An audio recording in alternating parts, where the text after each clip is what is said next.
Добар ден, почитувани, ова е најновата телма Амбулант. На момчињето од најмала возраст им е кажано да бидат цврсти, да не плачат, да не бараат помош. Сето тоа ги обесхрабрува да ги покажат своите емоции.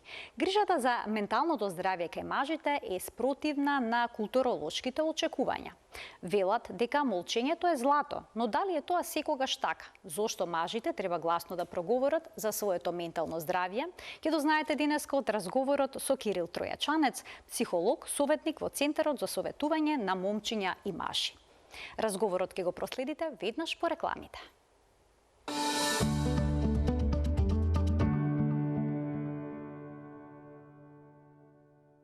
Мажите ретко бараат стручна помош за проблемите со своето ментално здравје. Зошто е тоа така? Нова прашање денеска одговор ќе побараме од Кирил Тројачанец, психолог од Центарот за советување на момчиња и мажи, новоотворениот центар кај нас. Добре ни дојдовте во студиото на Телма и добар ден. Добар ден, баш ме мило што јас сум еве тука, да поразговараме, да споделиме некои можеби работи што не се зборат во јавноста толку многу и нели да пробаме малце да подскршиме од дел од стигмата која што нели постои околу нели машките емоции. Кај нас, но и на глобално ниво. Мажите се воспитани дека треба да бидат цврсти, не треба да се скршат, да се исплачат. Кои се најчестите стереотипни представи за тоа што значи да се биде машко? Да, всушност, како што кажавте, нели, тоа се дели од пораките кои што јас сум ги добил од средината, нели, како што сум растел. И всушност и тоа е, нели, баш на некој вид пораки кои што даваат некаков вид на забрана за изразување на емоции, а нели со таа забрана нели се предизвикуваат одредени други работи.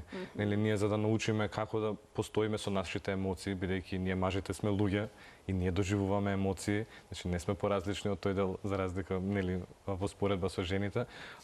Потребно е да бидеме на некој начин изложени за да знаеме како да се справуваме, да се соочуваме.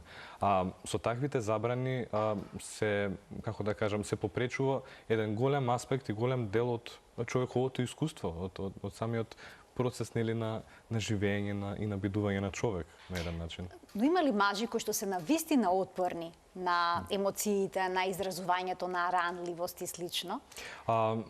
Не би рекол, барем од тоа јас што го мислам и што сум го изучувал низ текот на годините и што сум го гледал нели во мојата работна пракса, нема човечко битие, значи тоа не ги исклучува мажите кои што се отпорни на одредени стресогени фактори или што и да, или едноставно на доживување на емоции.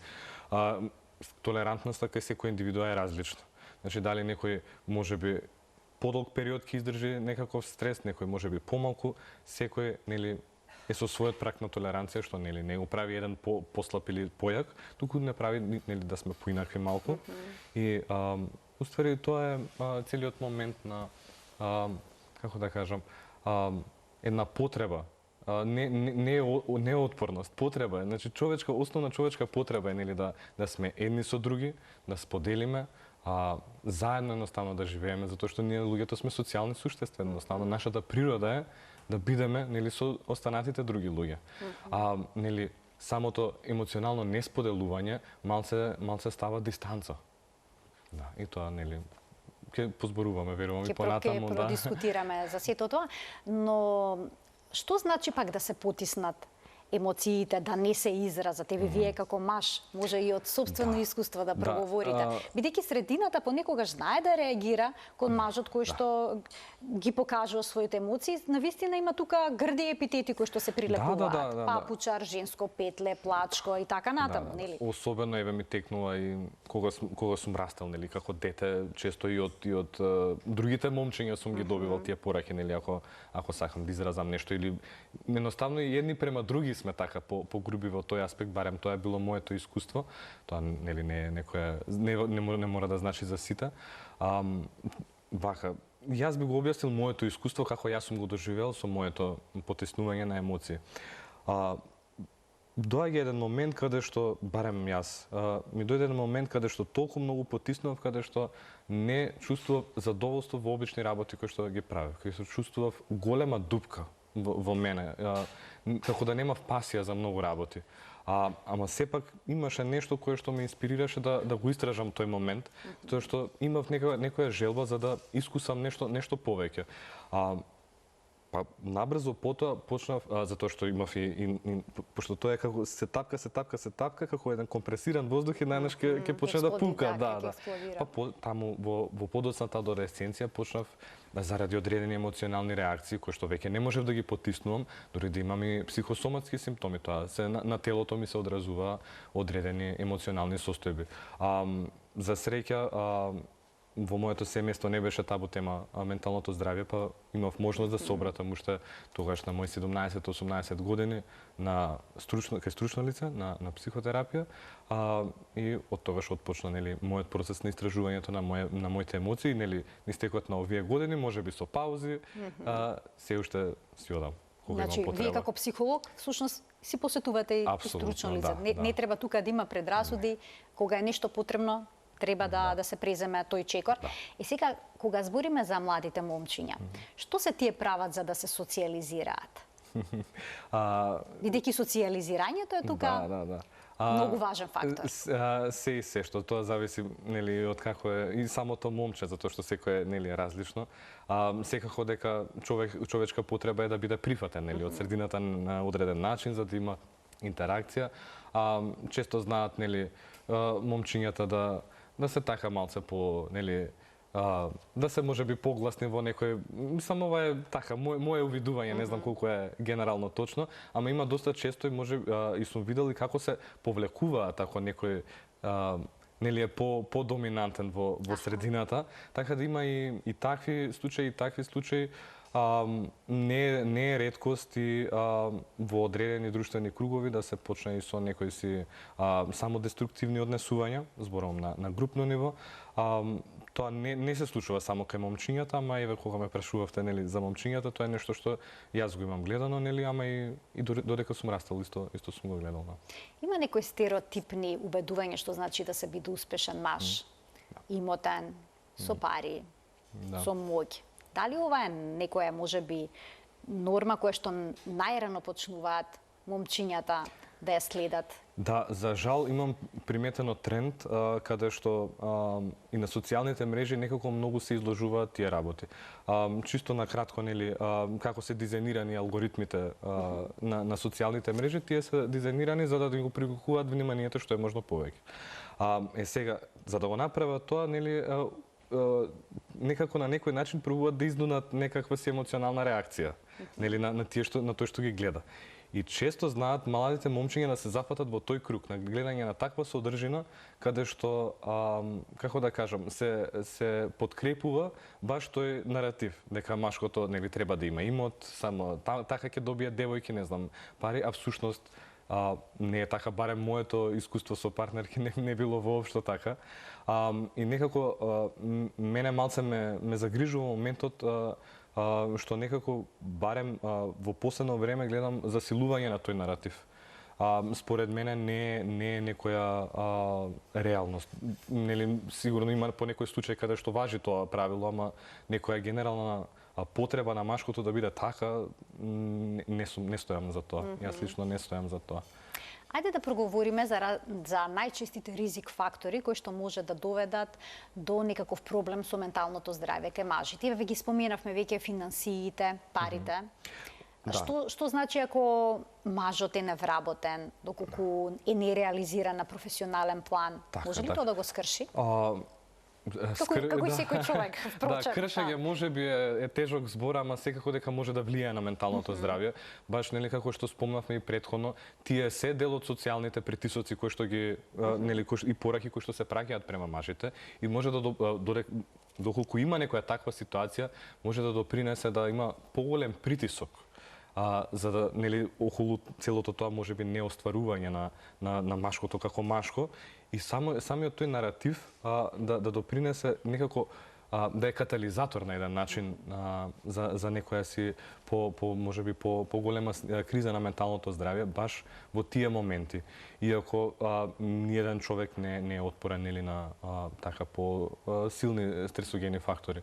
Ама секако дека може и како да допринесат баш од тој аспект, баш од аспектот на На листата се ставени разводот, потоа прекинувањето на врските или пак доаѓањето на бебе во домот и новата улога на мажот како татко.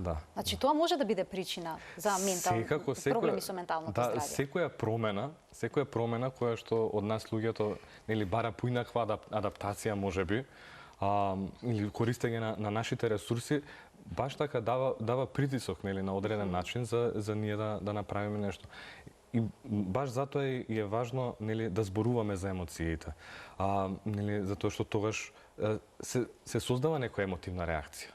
И во моментите кога таа емотивна реакција можеби е потешка за да се поднесе, тука се уствари се клучни механизмите кои што сме ги развиле како со тие емоции, како да си се подкрепиме самите себе си. Секој има различен начин, на некој можеби ќе му е потребно малце време, простор на само, некој можеби со пријателите да сподели, некој можеби нели сака да спортува или што и да е, или може многу работи заедно, но ако нема пронајдено или можеби му е потешко да пронајде некои моментални нели работи на кој што начин на кој што може да се сложи и те како знаат такви промени, пошто тоа се животни промени.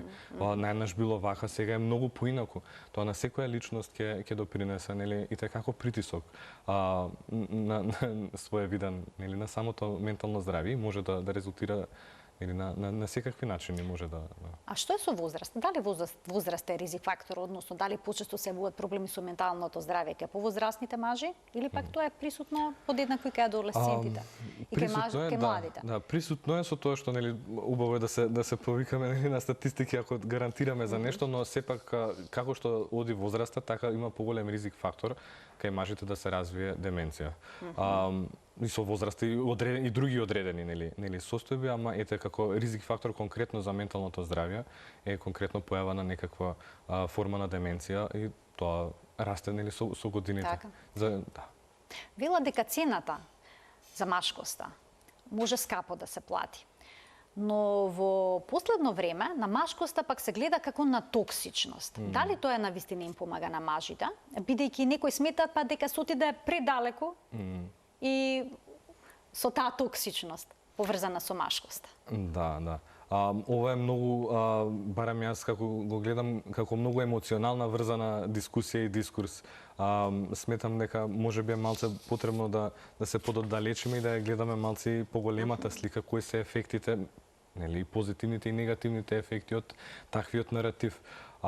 И што резултираат за тоа што, како да кажам, притискањето, инсистирањето на некаков начин на однесување или некаква замисла за каков би требало да биде маж, баш така допринесуваат за поголеми притисоци, што не сум против дискурсот, баш напротив, ние луѓето така и се регулираме едни со други, преку разговор, преку размена на мислење, на емоции. Секако дека е потребно да се има разговор, но наративот дека машкоста е токсична, знае да и како да создаде тегоба кај една машка личност. Има сега најразлични статистики. Вела дека мажите многу поретко бараат помош од психолог или пак психијатар, од стручно лице кога ќе се соочат со со некаков психички проблем. И дека доколку ја побараат, таа помош ќе биде краткотрена. Значи не се истрајни во тој процес. Има ли некаков одговор зошто е тоа така, бидејќи не се случува само на Балкан, но тоа е глобален проблем. Глобален, сум се запознал, сум разгледувал дел од тие статистики. Секако ќе се, нели, и претходно како што кажавме, баш таа стигма за покажување и изразување на емоции. Не знам, јас ми текнува дека доста често како ќе сме изразеле емоција некогаш, мислам јас како машко во одредени ситуации, не секогаш, ама во одредени ситуации се прецепирало како одредена слабост можеби од другата страна, без разлика за каква особа се работи од другата страна, и тоа го подкрепува баш на затварањето. Баш она чувство на небезбедност да се споделува. И сега кога една машка личност е научена дека не е безбедно да се споделува, тогаш кој е ефектот кога нели е потребно навистина да сподели нешто. И тука е целата таа борба и јас се надевам дека нели со нашиот разговор ќе Така, можеби ќе поттикнеме нешто. Така ќе се срушат и личните бариери, но и општествените бариери, нели? Барем да се разговара околу тоа, да не очекувам дека сега да има промени, но нели со мали чекори се оди кон целта. Сега ќе погледнеме една анкета која што е направена во Велика Британија, биле вклучени 1000 мажи биле анкетирани, потоа ќе ја продискутираме анкетата и еве што велат резултатите. 77% од мажите имале симптоми на нарушено ментално здравје, како што е стрес, анксиозност и депресија. Ова навистина голем процент, 77% од 1000 мажи. 40% од нив никогаш не зборувале за својот проблем со менталното здравје. 29% од нив се срамеле да зборуваат за тоа, додека 20% изјавиле дека постои негативна стигма по тоа прашање. Најчеста причина за проблеми со менталното здравје кај мажите се работата, во 32%, во 31% финансиите и нивното здравје во 23% и 40% од анкетираните мажи рекле дека треба да имаат мисли за самоубиство или самоповредување, за да се убедат да побараат стручна помош.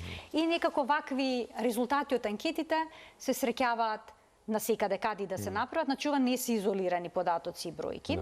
Ке започнеме од тоа, еве, навистина голем е бројот на мажи кои што имаат некаков проблем и за кои што очигледно ретко зборуваат. Кои се најчестите состојби со психичкото здравје што се вуваат ке мажите? Дали е тоа поинакво во однос на жените? Или истите состојби ги мачат и двата пола? Би рекол дека горе-доле се истите состојби, но на различен начин се одразуваат. Баш во контекст на несподелувањето можеби, затоа што еве и статистиката, нели, сепак е на 1000 машки лица примерок, но ако се влечат некои заклучоци, сепак се работи за голем процент на застапеност и некои други работи, нели, други статистики кои што сум ги гледал, има некаква поголема застапеност во последно време на конкретно на депресивни и анксиозни состојби. И така и кај машките лица знае да се одрази на некој таков начин.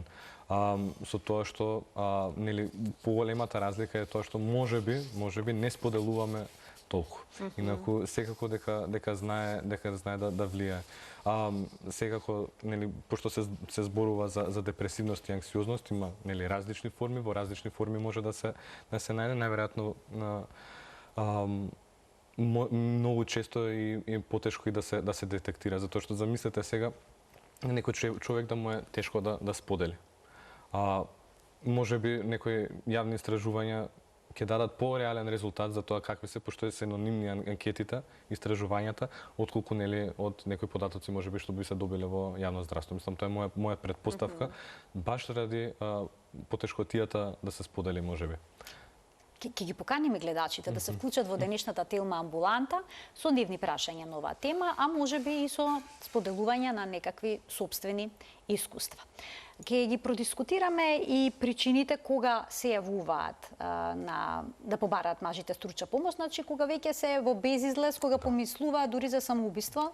И статистиките покажуваат дека всушност мажите почесто се склони кон одземање на сопствениот живот во споредба со жените. Да, сум ја видел таа нели статистика, малце ми е загрижувачки и затоа нели јас се трудам како стручно лице и затоа се вклучувам во вакви проекти нели што се случуваат, нели кои што се стават акцент на машкото здравје, баш нели како превенција на целиот тој процес, затоа што и ние како мажи заслужуваме да добиеме поддршка. Значи не сме исклучени од целиот тој процес. Дали можеби целиот овој притисок е и некаков поттик за земање алкохол или пак можеби на наркотични средства? Може ли тоа да биде поттик? Секако дека може. Јас лично еве сум бил склон на алкохол земање кога едноставно не сум сакал да чувствувам, кога ми било тешко тешко да го изразам тоа нешто или да се справам на некој начин со тоа што нели привремено можеби ќе ми направи нешто, ама на долгорочно нели не е решение, не е здраво решение во секој случај, така да не е ретка форма на справување со стресот, баш конзумирање на супстанци. Ајде да проговориме за начините на кои што можат мажите да добијат помош. Дали таа може да има различни облици, различни форми? Што е најдобро? Секако, најдобро не би знаел да кажам, нема некое златно правило или магично стапче во секој случај. Секако може да посетат психијатар, без разлика дали тоа е за советување чисто, може да посетат психолог, психотерапевт или лице стручно кое што работи во хуманистичкиот сектор, сме повеќе струки како и социјалните работници се вклучени во доста од тие процеси и така натаму. Секако некој можеби ќе се пронајдат во некои други активности, ама ако нема некоја интеракција, дискурс, како би се пронашле во некоја активност која што би им влијала позитивно на нивното расположение, ментално здравје и така натаму. Баш тоа не е, јас барем лично сметам, не е нужно, неопходно да се посети стручно лице и ако не се посети стручно лице нема решение, баш напротив, работата е што посетувањето на стручно лице дава нова перспектива на тоа што се случува, со самата личност. Бидејќи сите што сме во тој сектор имаме изучувано како да работиме со таа проблематика, како да насочиме одредени работи, што би можело да биде и да дадеме на пообјективна можеби поддршка во целиот процес и како знае да е баш катализатор можеби за самата личност да си помогне сама на себе. Може ли човек да научи да почне да ги изразува емоциите ако целиот живот ги потиснувал? Јас мислам дека да. Да, со тоа што нема сега од многу повлечена личност наеднаш да биде готово идеме на не знам. До друга крајност. Да, и некои такви работи не ми се тоа. Екстроверт да стане преку ноќ. Да, не се тоа некои мои очекувања, ниту пак замисли, можеби има случај, не знам, ама не ми е веројатно. Повеќе е да научи како да биде комотен со изразувањето кога ќе му е потребно тоа.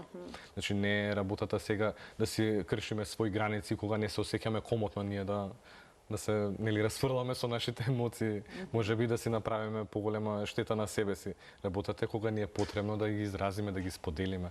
Ете можеби со нашите најблиски можеби сакаме да споделиме љубов, ама ние тешко да споделиме љубов или да им кажеме на некој начин или да им покажеме. И всушност тоа е секој да си го најде својот начин на изразување на емоции.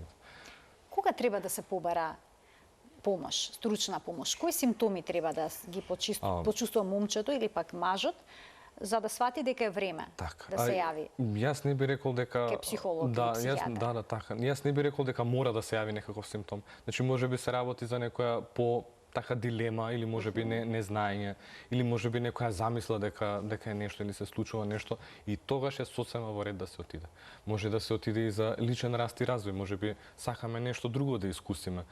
Не е нужно неопходно да се отиде доколку имаме некоја животна криза, иако убаво е да се само храбрувам да се обратат доколку луѓето да се обратат на стручно лице доколку имаат некоја така можеби поакутна состојба стресна во животот која што им е многу тешко да ја надминат. И секако има доста состојби кои што и како храбрувам луѓето да се упатат, можеби им се одразува повеќе на телото, можеби имаат некои потелесни симптоми кои што им се изразуваат од некои емотивни состојби, како што се тахикардија, брзи дишења и така натаму, мислам има тоа серија. Панични напади. Да, секако. Мислам тоа се многу симптоми кои што може да се појават како некоја интеракција со нашето тело и нашата ментална добра состојба. Мислам сепак сме едно битие, не може да е издвоено едно од друго. Во денешно време, иако можеби е малце ризично, ама може да се консултираме и со интернетот па да видиме, можеби па така да се запрашаме. Понекогаш можеби тоа да биде првиот чекор. Да се седне, да се истражува на интернет секако релевантни сајтови. Има навистина многу примери за самопомош во такви моменти. Има во последно време гледам дека има доста и колеги кои што даваат услуги и онлайн, ама има и веќе и поголеми фирми, мислам како сајтови кои што баш се сконцентрираат на тоа на помош при ментално здравје. Мислам дека и кај нас има нешто, не сум сигурен, не сум проверил во последно време. Не е лошо и сега работата е да не се плаши, не да се еме страф доколку видат нешто или се пронајдат во нешто.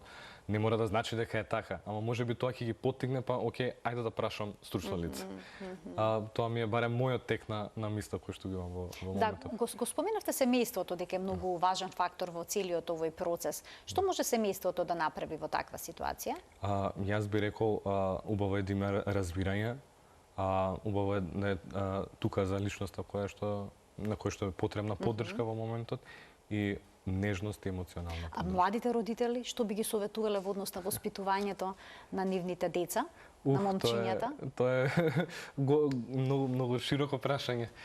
Не знам колку би советувал нешто конкретно, сепак нормално е како млад родител да си има одредени дилеми, прашања и токму и тоа е моментот каде што можеби не се работи за некоја криза, баш може во такви дилеми некои да се обратат на стручно лице. Мислам, има колеги кои што нели работат и работиме, мислам, баш на тој со родители, па како.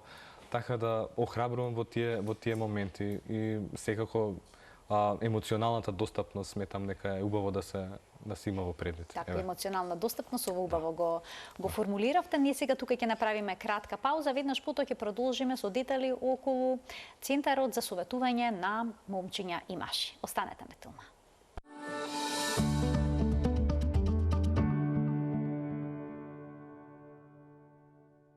Во денешната тема амбуланта зборуваме за машкото ментално здравје со Кирил Тројачанец, психолог, а во студијата ни се придружи и Виктор Бучковски, што е координатор на новоотворениот Центар за советување на момчиња и мажи. Виктор, добар ден и добре ни дојдовте и вие во студиото на Телма.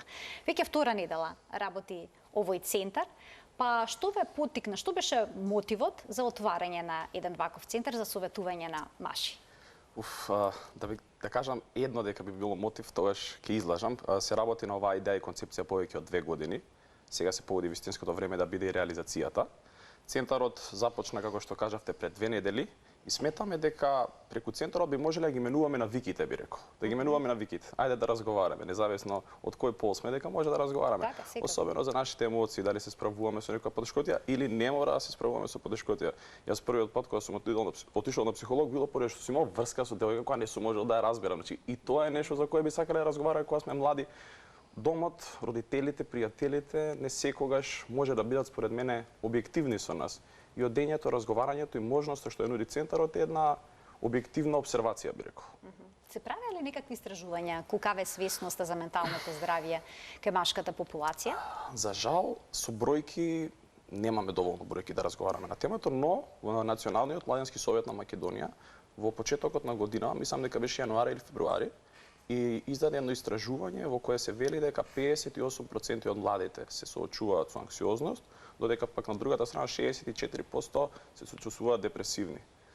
Тие бројки се алармантни според мене, бидејќи за било што друго да кажеме поврзано со здравјето, дека имаме таква бројка, односно секој втор, тогаш можеби ќе имавме вонредна состојба. А сега кога е темата ментално здравје, едноставно не станува популарно, бидејќи сметам дека одреден дел од популацијата, повозрасните можеби, се уште викаат тоа анксиозност, тоа депресија. Вие младите многу мислите, многу прашања си поставувате, значи не може да постои нешто како многу мислење според мене, може да постои како некажување, како многу некажување. А психологот и разговорот сметам дека тој момент ни го возможува, не ослободува.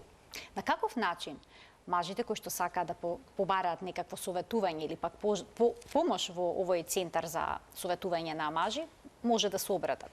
Вака, значи јас сум таму во вторник, среда и четврток сум во центарот од 10 до 5 часот. Во тој период може секој слободно да дојде и да поразговараме за сите едноставни прашања или неедноставни прашања кои ги има околу целиот процес. Како се доаѓа, колку време трае, со кого ќе разговара, дали може да доаѓа онлайн, дали може да македонски јазик или албански јазик, сите прашања кои ги интересираат, општо за психологот можам да ги споделам јас, додека после тоа ги поврзувам со терапевтот или психологот кој им одговара на нив. Значи се прави проценка. Да, всушност. Да. Кој би пружил најсоодветна помош. Так, а колку стручни лица работат? Моментално во овој период имаме 4 кои соработуваме директно, но имаме поголема мрежа во случај ако имаме поголема побарувачка, тогаш ќе имаме и повеќе терапевти кои што ќе работат со клиентите. Така да, во овој момент би рекол дека немаме ограничување, што е супер за почеток на проектот. Кирил, во кој ден сте вие? Јас во вторник. Во вторник сте вие, така. Во останатите денови има други стручни лица. Так. И колкав е интересот? Искрено да ви кажам, јас сум изненаден од интересот. До сега би рекол дека традиционално се промовиравме на телевизија, имавме на отварањето неколку медиуми не покрија и онлайн, но сметам дека сега за сега фидбекот одличен и имаме веќе пополнети се термините и за оваа недела и за минатата беше целосно полно.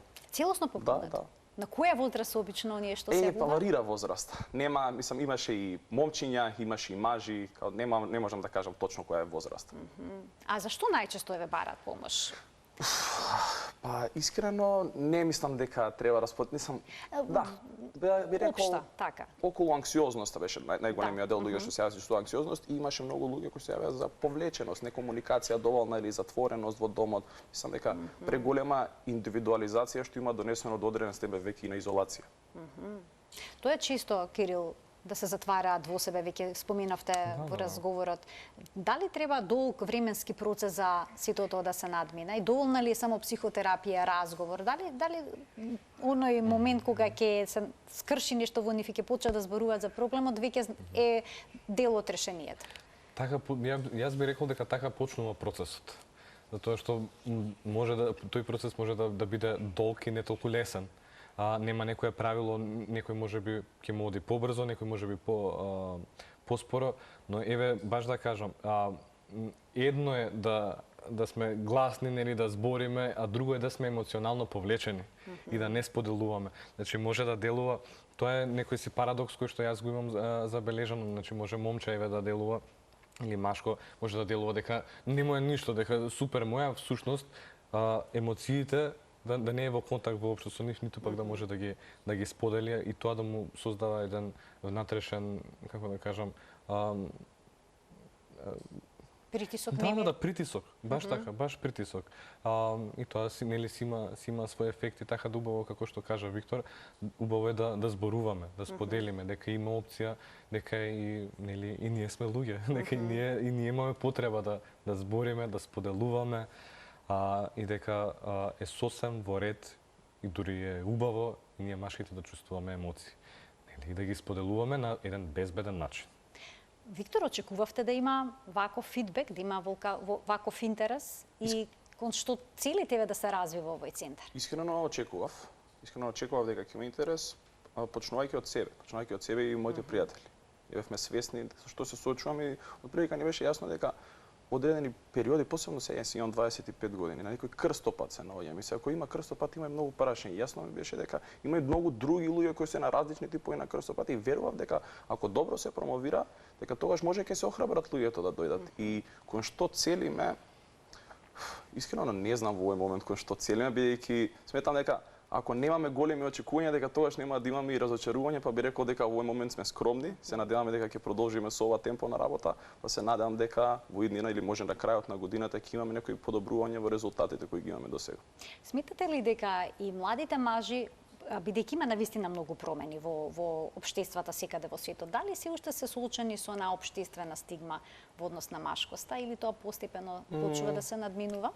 Јас сакам да верувам дека се надминува, но мислам дека е рано за моето верување да биде остварено. Сметам дека се уште постои, би рекол, традиционализам одреден, кој што не држи и ни ги забранува одредени чувства да ги споделуваме. Значи тоа би било да, окей, сега јас во домот можам да чувствувам среќа, можам да чувствувам радост, ама сега срам, страв, тага не можам.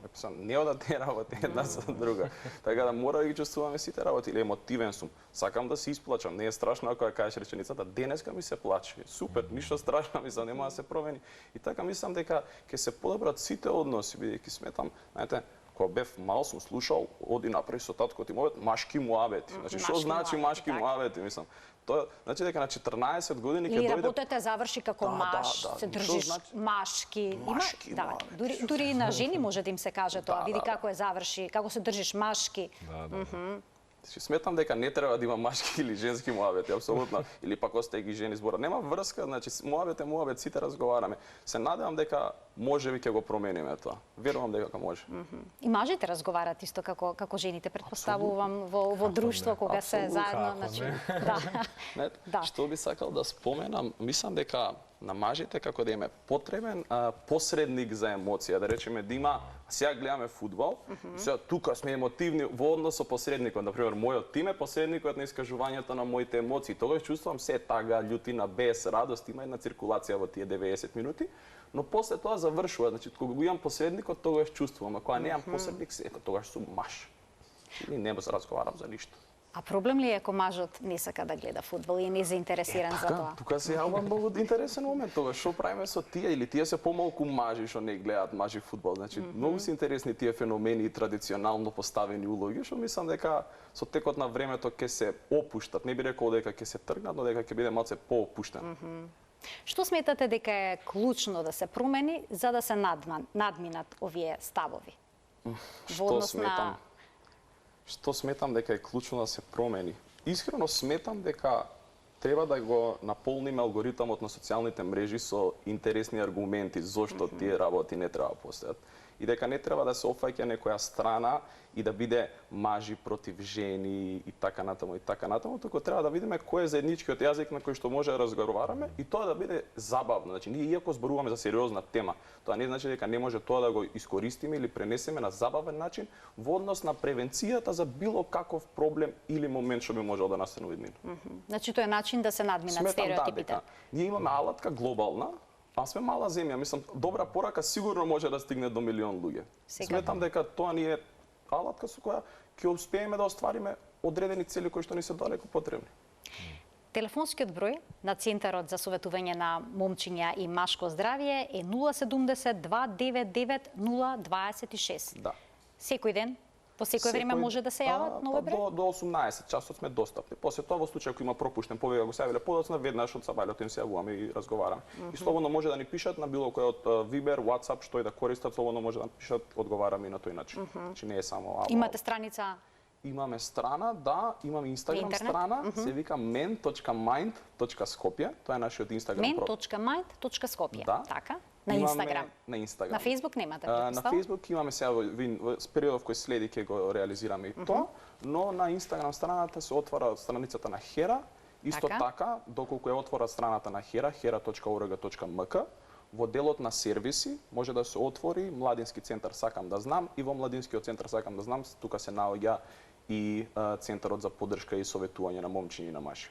Јас ви благодарам многу за вашето денешно гостување во Телма Амбуланта, за овој разговор кој што се надевам дека ќе промени некои работи во свесноста кај нашето население.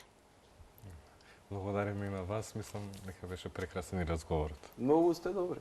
А, ви благодарам. Супер сте, стварно мислам, сите теми кои што треба да ги офативте, точките, се гледа дека е обработено. Не знам, дека го доаѓа многу ноншалантно другите разговори кои ги водевме. И не мислам дека треба ноншалантно да се збори. Напротив, треба на овој проблем многу сериозно да се пристапи. Треба сите да тоа зборуваат и статистиките и анализите. Ви благодарам уште еднаш за учеството во денешната Телма Амбуланта. Јадим се за благодарам и на гледачите кои што денеска не следеа со внимание. Ви посакувам пријатен ден.